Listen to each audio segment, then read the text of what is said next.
Critics are calling this the best Stephen King adaptation of all time, and we're here to tell you what we think.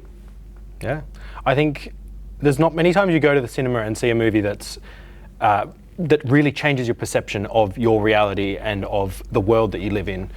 This movie does a great job of that. Like, Absolutely. You walk out of it a different person to the person you go in, and I think that's always an exciting thing to see a film like that. Yeah, big time.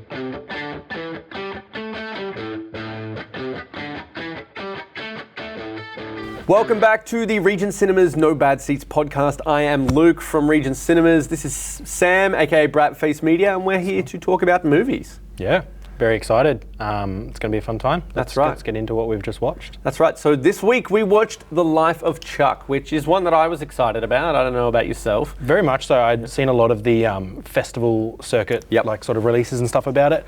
I mean, it's been in development for a couple of years now. Like, it's been a while. It's actually was filmed like 3 or 4 years ago. So it's exciting to finally see it and finally see what people have been talking about. Yeah, and it's based on a Stephen King short story, and it has Mike Flanagan directing, which I don't know about you, which was a surprise to me. So for anyone who knows Mike Flanagan, he's done things like The Fall of the House of Usher and Haunting of Hill House, and he's known for horror. He is a horror director. Stephen King is a writer who is known writing and yes, granted, he hasn't always written that way. Yeah. But if you think of Stephen King, you're thinking of Carrie or other Yeah, exactly.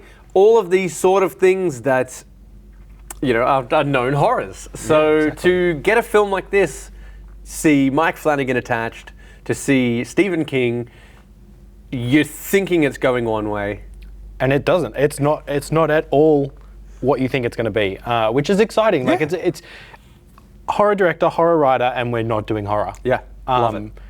And it is great. It really plays with different ideas and different themes that you don't always see in movies, which is it's good fun. It steps outside the box a bit for them, but I think it worked well for the audience. I know that. For me, I felt moments in the direction that I was like, oh, this is definitely Flanagan. Yep. Which was cool to see, again, in a non-horror setting. There were still things that felt like they had elements of horror without trying to be jump scary or most definitely, yeah. There were just tension-building moments. Yeah, his DNA is running throughout, and the same with Stephen King. There's definitely parts in there where you go, oh, this is a Stephen King story. 100%. It has both of their DNA just sort of like running through it. And then I think also just the cast of it is wild. Yeah. There's so many people in it. Yeah. And we briefly spoke about this, but the old saying of like, there's no small parts, there's just small actors. This is a testament to that because there is so many brief appearances from people who give like, on any other day, an Oscar-worthy performance. Yep. Like Matthew Lillard just... Yeah, he is a short scene and it is spectacular. That's right.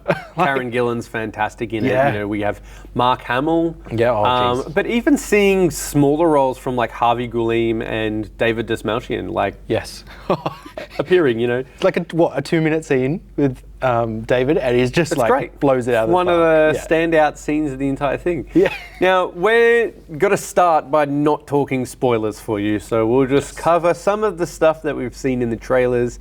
As we know, Tom Hiddleston leads as Charles Krantz, Chuck, and that's one of the big draws where you see this character this actor like a Tom Hiddleston, and you look at him in the role and go, yeah, that feels right. Yeah, definitely. And I guess without getting too spoilery, the essential story is following Chuck's life. It's in the title. As the title says. So you're seeing different stages of his life, but the way that they went about it and the way that they told the story, it's just, it grabs you, doesn't let go, and you're just like, I'm here for the ride. Now, people are talking a lot about this film just having like a magic essence behind it. Yeah. And I can see that. I think it's something that we discussed. It's like when you watch a movie like this, and it's just this beautiful story that just makes you feel like it shifts your perspective. It changes the way that you think about life, which I think is just something that doesn't always happen in movies like that. So when you have these stories, or when you have these things that are covering, you know, the story of his life, that then makes you think about your own life and viewing it through a new lens, it does stand out. And, you know, I can understand why people are calling the, you know, or saying that this is such a magical experience. Yeah, definitely. It definitely has that sort of spark in it that you can just throughout the movie, everything feels that little bit more like heightened and that little bit more magical. Yeah. Every scene just has this like gravitas to it where you're like, something's happening. I don't know what, but I know something's happening. And I think let's just talk structure for a second. And I know that this is going to be walking on the verge of spoiler territory here, but the film is structured in 3 acts. Yes. But we see the 3 acts in reverse. So how that looks for us means that we're seeing Tom Hiddleston age Chuck, and then going back through when he is younger and seeing what made him the Chuck that we see by the end of it, or by the start, essentially. And how do you think that that plays into the way that the narrative's presented? How do you think that that plays into building on the magic? I think it's a really funny topic because obviously everyone, ourselves currently, are trying to avoid spoilers. You get a spoiler at the start of it, essentially. Like you're getting the ending before you get the rest of the story. Something about that creates so much intrigue, and I believe they've done studies on it to show that a lot of the time people find more enjoyment once they know the ending. Yeah. They'll know the ending beforehand, they get more enjoyment because you see all of the little pieces that build up to different things. Together. Yeah. And along that way, you can go so many different routes. Like you think it's going to go this way, this one aspect of it that's going to morph into this, and it doesn't, and it's a different aspect, and it's still throughout, you're still getting thrown twists and turns, and I think that is what makes it more exciting, because you're constantly guessing, going, I know how this is going to end. Yeah. Oh, no, you don't. No.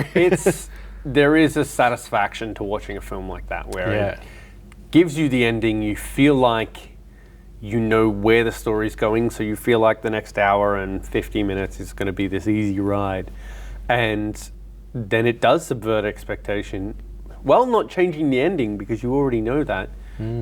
It just gives you that little bit extra, and it continues to feed you these little moments that stand out for you. And I think that that's just phenomenal filmmaking. And I really liked, with the 3 different acts, they shot them differently. So I don't know if you noticed throughout the aspect ratio changes. So I think the final act was a bit more of a 3x2 or 4x3 square aspect ratio. So you've got the black bars on the side rather than across the top, which gives it a much more. So that act, there's a time element to it. There's a time element to it. There's also this is him as a child, or him as different younger years of his life. So you get that sort of almost home video type of feel, that more nostalgic feel. And then I'm not exactly sure on the aspect ratios of each of the other ones, but there was like a traditional sort of 239 cinema one, which gives you that really like grand. And then I think maybe the middle section went to like a 185, which is supposed to be a very comfortable type of aspect ratio that people find very natural. So we'll give the people watching a bit of an understanding. Essentially, think just modern and then going back. Obviously, we're discussing Act 3, Act 2, Act 1 is his life. When you have that sort of 16:9 standard, and then it comes in a little bit, and then it comes in further to look at when you had that, 4:3 sort of almost squared off type video when we had the old box square TVs and things like that. So it just sort of plays with the time period that it's in as well. Yeah, and it's a subtle visual reference that you might not notice as you're watching the film, especially if you've watched it and then you're coming to hear us talk about it. You'll be like, okay, cool. So like for me just now, I noticed it, but didn't notice it actively. I noticed it at one point. I was looking, I think during Act 2, and noticed that I could see a bit of the black screen on the sides. Act 3 is when it changes into that. No, it was during Act 2, I remember the scene, that it was slightly, and I sort of thought, is there a problem with the cinema? And I said, I haven't noticed it until now, and I didn't notice it again. Yeah. But that was my thought. But now that you're mentioning it, I'm like, I see. There's reasons to it. There's reasons to it. That was a filmmaking choice, and that's why. And no, the cinema is fine. Yeah. Everything is okay. You can still come to the cinema. Everything's fine. Yeah. But yeah, no, I love those little choices that you see throughout that just are just a subtle change, but you don't notice it, but subtly you're noticing it. Like subconsciously, it's there, you've noticed it, and it's more of a feeling. That's what it's supposed to be. Yep. It's supposed to invoke a feeling more than the screen's changed. Like, and I think it does a great job of that. Yeah, big time. Yeah. Big time. All right, so let's do a non-spoiler review here where we can just talk about it a little bit. Give me your overall thoughts. I loved it. That's the review. Pretty much, yeah, done. Loved it. Go see it. That's pretty much it, really. We don't want to spoil much for people, but just go see it. It's going to be one of those movies you walk in, you walk out a different person. I love movies like that. Many of my favorite movies are like that. This is probably going to be in there as well. Like, this is easy top 10 for me. Of the year? Yep. Possibly top 5. Oh, amazing. Yeah. Loved it. I think for me, I also absolutely love this film, and there was a moment that I was like, this could be a perfect film. I just think it's brilliant. It's just hitting all the right notes for me. I absolutely adored the film, and I was just thinking about the sort of audience that who it's for. Yeah. And I think you and I, both in our 30s, both with kids, it's like that perfect spot where it's putting the message across, where it's all like, capture the moments while they last and all that sort of thing, which I think really does highlight those things. And I would very much recommend people who are over 30, that's not to say that it wouldn't appeal to a younger audience, and that's definitely not to say that it wouldn't appeal to an older audience, because I think anyone over 30 who understands and sees that sort of, and can see that sort of thing where it's, life is fleeting, and this is where you need to stop and smell the roses, essentially. I think for us over 30s, 30, once you hit that 30 plus on the questionnaires, it starts to become that, yes, I do need to really stop and be aware of these moments. And I think that this film does a really good job of highlighting that. Oh, beautifully as well. There's some really key moments in there that we'll talk about in the spoiler, that I noticed and went, I get it. Yep. Yeah, exactly. Cool. So for me, I think as an overall, that's the sort of tone that it hit for me, which just made me absolutely love the film as well.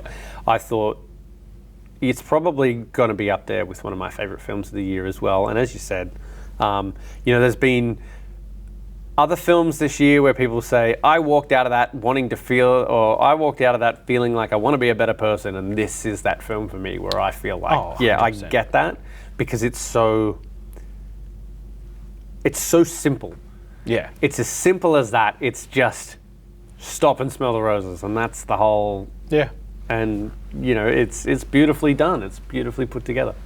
I think also it's probably a weird sentiment, but it feels like the whole movie, I think, feels like a warm hug. Like it's a beautiful movie to sit in and just be in that world. Yeah. Which is not always the case with a lot of movies these days. Sometimes you get in there and it's a bit cynical and it's a bit dark, and you're like, this is a great movie, but I feel horrible as a human being. Where I'm like, geez, everything is so bleak. I feel horrible for enjoying this horror that I just watched. Yeah, everything's so bleak, whereas this is just such a beautiful, uplifting, that still has its dark moments and still has its real. But it's real, and that's the thing. It doesn't need to be. It doesn't need to fake that it's good. It doesn't need to fake that it's positive. It's being real, and we're feeling that, which is why it hits so well, because you do feel those moments, and life has its ups and downs, and we all know that, but we're going through it anyway. Yeah, exactly. So we would be definitely recommending Life of Chuck from both of us. I just, I think it's one of those films you just need to see to understand, and we'll talk more about spoilers in a moment. If you want to see our reviews, check out Letterboxd. We're both on Letterboxd. You can click in the link and in the show notes. We've got show notes. We have show notes? We have show notes. Oh, look at us. Look at us with show notes. And you can find out what our thoughts were in detail there, or at least... I mean, it'll probably just be a star rating for me. Yeah, with a star rating. This is the detail, and you can check out the star rating. There might be like a 2-line thing from me, like, it was great, go to cinema. Yeah, go to watch now. Yeah. So that's the life of Chuck to the best of our ability without spoiling it for you. We're going to put that on now. That was the preface. We're going to start talking in a little more detail. If you haven't seen the film yet, turn it off now if you don't mind spoilers. Or skip ahead. Don't go completely away. Yeah, skip to the end. Yeah. If you don't mind spoilers, of course, you can stay and listen. But so you're aware, this is the spoiler section of the podcast. This is where we're chatting about it. Yeah. So, Sam, do you want to talk... do we want to talk linear, or do we want to talk in the way that the film was structured? I think maybe go with the way the film is structured. Otherwise, I feel like we might be crossing back and forth in weird ways. So we start in Act 3. We have an amazing voiceover by, immediately I was like, oh, that's Nick Offerman, who is doing everything. Beautiful. And just has an amazing voice. You can just imagine him sat there with a glass of whiskey just being like... Yep. And let me just deliver these lines. And, it's always amazing to see Nick Offerman, or hear Nick Offerman, because he's just got that voice that's great. And he guides us through a number of characters and what they're experiencing. And essentially the world's falling apart. California has just... Torn away, fallen into the ocean. The internet isn't working, and there's volcanoes, and there's shootings, but to the extent that people are concerned that it's the end of the world. Yeah.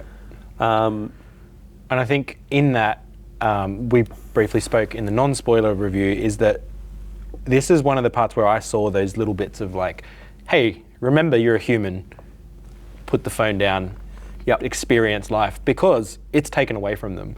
And you see these people through some really interesting scenes of showing it, just with a parent-teacher interview of all things, is how they're going to get. At first I was like, what are we being thrown into? And then it really sort of interestingly shows you these different people and them without the internet.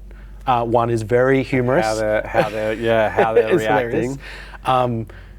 But that, and there's a couple of other scenes where it's being taken away from them. At one point, the phones completely go down.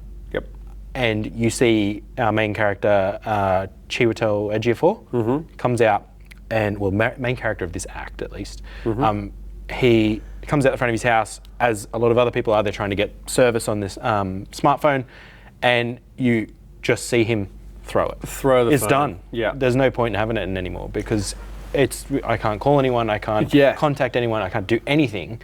So it's that little, I remember sitting there and being like, okay, we're being, that sort of like... That's respect the moment. Yeah. Let's all, when it's taken away, you just have connection with actual people. Yeah, and I think that's really what the third act highlights. As the world's falling apart, they're emphasizing, are more people breaking up or getting back together, or...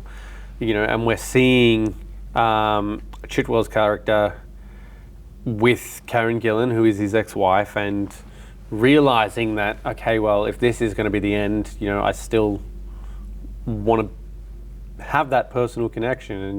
And, this is someone, despite everything, any issues that we've got, any issues that we've had that caused us to get divorced in the first place, that's the person I want to spend time with, and going out of his way to see this personal connection, to build personal connections. But humorously, throughout this whole section where the world's falling apart, he keeps noticing and hearing about,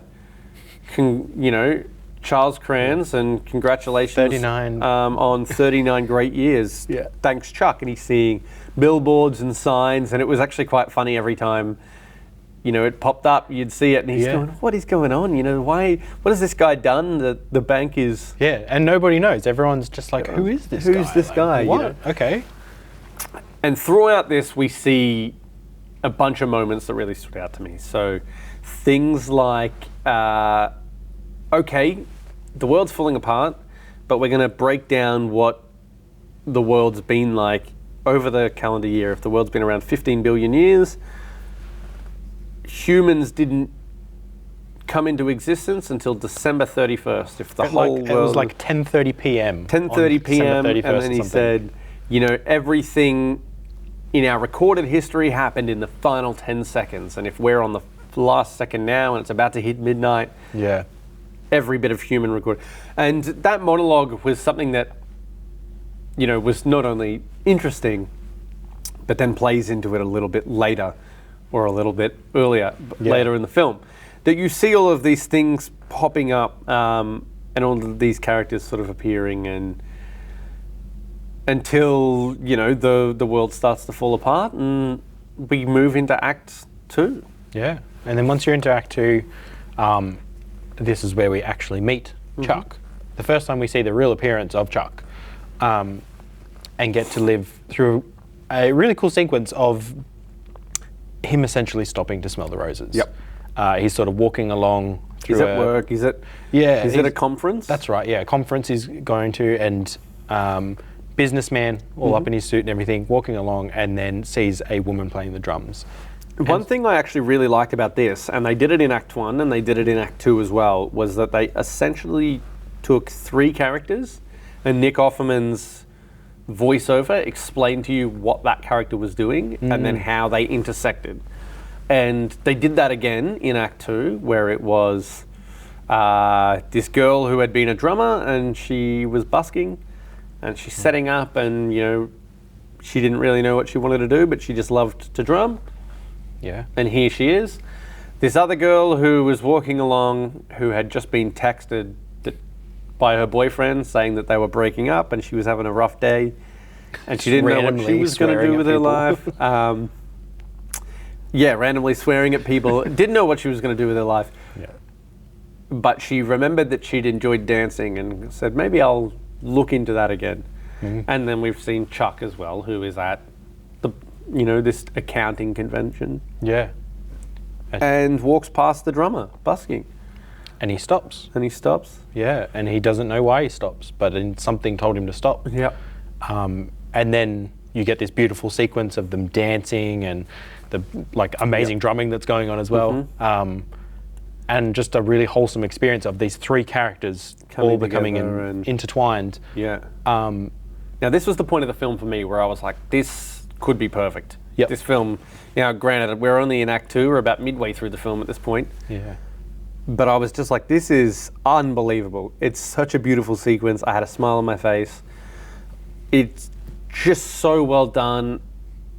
And everything about it just captures all that emotion so well. And it just keeps going, keeps rolling in such a fun way. Yeah, it was a great sequence. I also love that from their meeting, it doesn't necessarily then change the course of everything. No. But you get the sense that it changed the course of every one of their lives in a certain way. Yep. And that is kind of the message of it, is that you're going to come into contact with people and then go about your life, but their life may be changed, your life might be changed.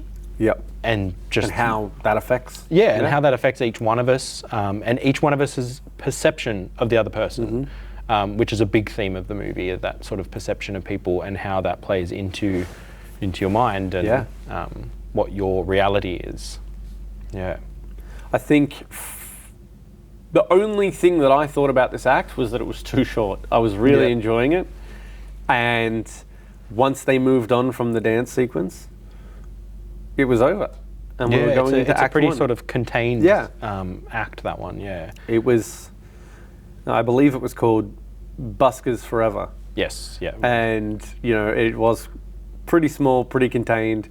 But it was again about these personal moments and, how Chuck connected with these 2 and how he affected their lives, which I thought, was beautifully done, especially considering you have this young drummer who didn't know what she wanted to do and this girl who'd just gone through a breakup, and, by their intersection and their moment, it almost like it made everything better for a moment. I would have actually loved to have seen a little bit more of I don't believe we saw any of them, but those two in Act 3, or the first act, to see them, and which we'll get to in a second, how that works, but I would have loved to have seen them in that sequence as well, and how that could have played out too, because the characters in that sequence relate to Act 1 and the final act of the movie as well. So that could have been an interesting thing to have more of in there as well. Absolutely. And from there we go into Act 1, which is 7-year-old to 10-year-old Chuck. Yeah. So we learn that Chuck's parents had passed away. His mum had been pregnant and with a little girl, and he was looking forward to having a sister. And ended up living with his grandparents. His granddad is Mark Hamill, which is nice to see. You know? Great. Always, great performance. Always, yeah. Always good to see Mark Hamill. And about him growing up and how, though they'd lost their son in this car accident and their daughter-in-law and their grandchild, eventually, after a few years, life came back into the house, and we find out where Chuck's love of dancing came from. It was his grandma, and how she'd like to listen to rock and roll music while she cooked, and progressively taught him, and he got into dancing himself. Yeah, he joins the dance club, I think it's Swingers and Twirlers or something like that. Yeah, Twirlers and Turners or something. Something like that, yeah. Twirlers and Spinners, maybe. That could be it. Yeah. Joins the club at school, and he pretty much excels at it because he's already learnt, with his grandma, he has a love for it, and obviously then makes some connections there. Makes connections and builds confidence in himself. Yeah. I think there's a lot of that, which is really interesting. Yeah, definitely. About how this sort of 10-year-old kid manages to find himself through dance because of the way that his grandma taught him, which is really, really nice to see. And particularly, you know, one thing that they do mention, you know, you're going to get teased a lot for this hobby, but you're actually one of the smartest kids, yeah, you know, for doing the dance. And she does say that, which is quite funny. Oh no, I'm like you. I'm going to have to cut your coughs this week. But yeah, so she does say that, which is quite funny. But I think one thing, it's just really sweet to see sort of this emphasis on this hobby that he finds that he might be teased on ends up becoming something that gives him confidence as a 10-year-old, which is really sweet to see, because I know that's not the case for everyone in life. You know? Yeah, exactly. And going back to that, even that Act 2 part, changing other people's lives because of this hobby, essentially, that I think that's part of, in that final act of the movie, that I found kind of heartbreaking, is just he's doing so well, he's loving the dancing and things like that, and then life comes along. Yeah. And life sort of says, you can't do that. Yeah. Which I'm sure many people can relate to, that everyone has dreams and things like that. And there's like a heartbreaking scene with Mark Hamill basically saying, do maths, get into maths, be an accountant. Because that's what we need. Statistically, it's there's more opportunity. Yeah, exactly. Of course. And that is, it's heartbreaking to see it told to a child. Yeah. Like, we both have kids, so like, you look at it and you go, well, I want you to do what you want to do. Yeah. Like, and it was just interesting that, he does become an accountant. Yeah. He goes and lives that life, but there's still that DNA of, I love to dance. Yep. That is what's fun to me. And again, changing someone else's life for the better because of it. Yeah. Absolutely.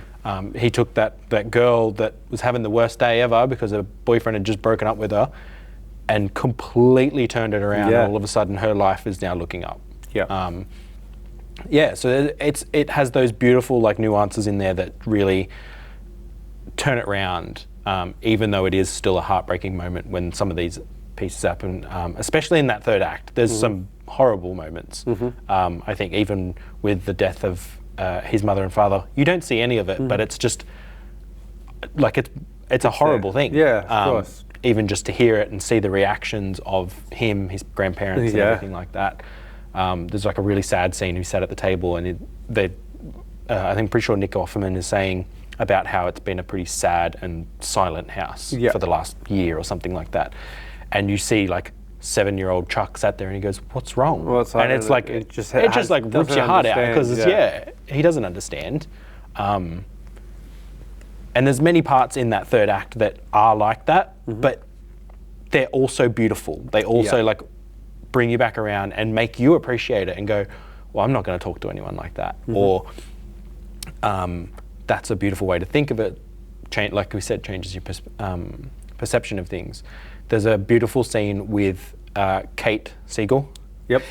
we were like, is it Katie Siegel? No, but it's Kate Siegel, who is actually Mike Flanagan's wife or partner. There's a scene with her where she's talking to Chuck, and it is a fairly pivotal moment in the movie, really, when it comes down to it. It kind of gives you Walt everything. Whitman. Yes.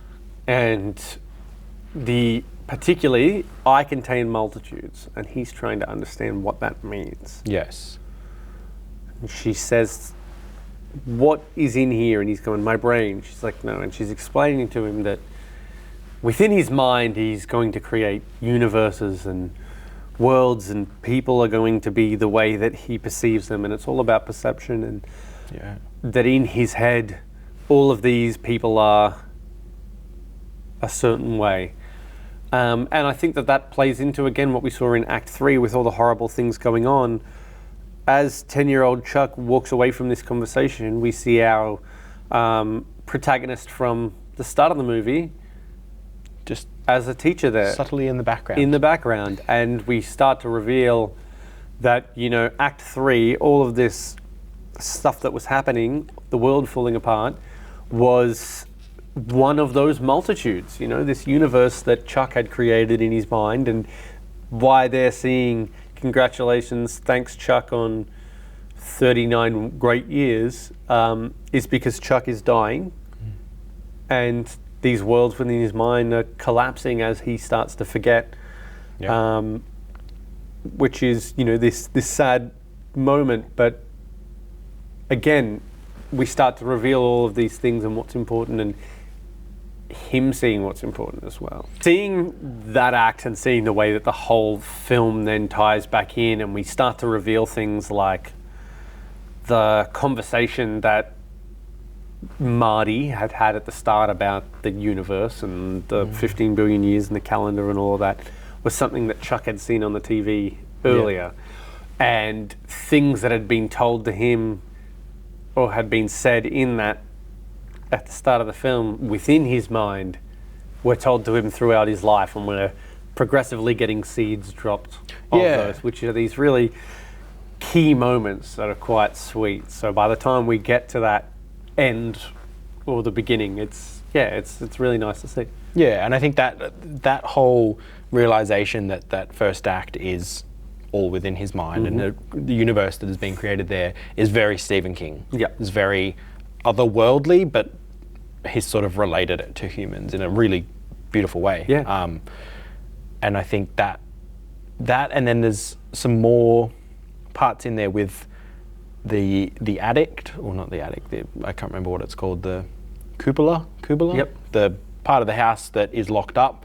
There's a very interesting revelation with that in the end of how that plays into things.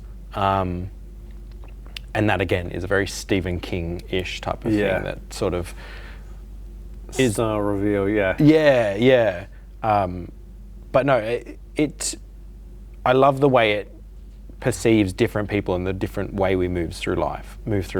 I think that's really interesting, and how every person we come into contact with lives a life that we have no idea about. Yeah. But in our mind, we have a perception of what they do. Yep.